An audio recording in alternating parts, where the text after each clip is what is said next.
Visa চালুর ৩ মাস পরই বাংলাদেশ থেকে কর্মী নিয়োগ স্থগিত করে মালদ্বীপ। বাংলাদেশি কর্মীরা মালদ্বীপে কাজ করতে আগ্রহী হলেও দেশটির সরকারের নির্ধারিত কোটা পদ্ধতি বাধা হয়ে দাঁড়ায়। মালদ্বীপের আইনে দেশ প্রতি বরাদ্দ ছিল মাত্র ১ লাখ কর্মী। সে অনুযায়ী কর্মী পাঠায় বাংলাদেশ।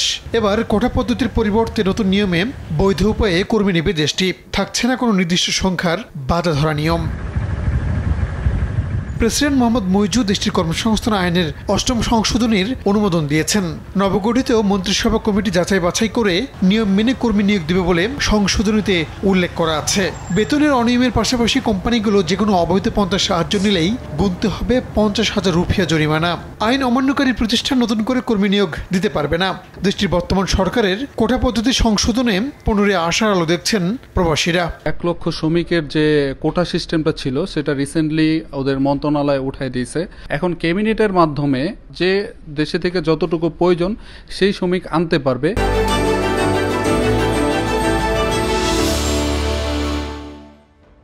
মালদ্বীপে আসতে ইচ্ছুক প্রবাসীদের ভিসা যাচাই বাছাই করে বৈধ পথে দেশটিতে পাঠাতে বাংলাদেশের অন্তর্বর্তীকালীন সরকারের কাছে অনুরোধ জানান প্রবাসীরা। বৈধ কিছু লোক ছিল, তাদেরকে ফাড়াই দিতেছে, তাদের কারণে এখন আমাদেরও সমস্যা হইতেছে।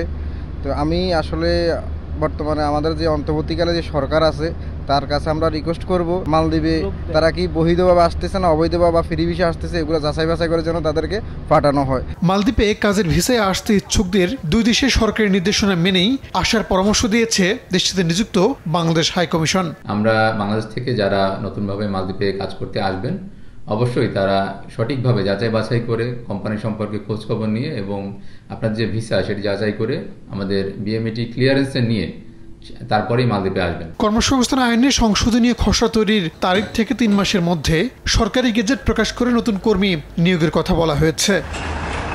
সময় সংবাদ, মালদ্বীপ।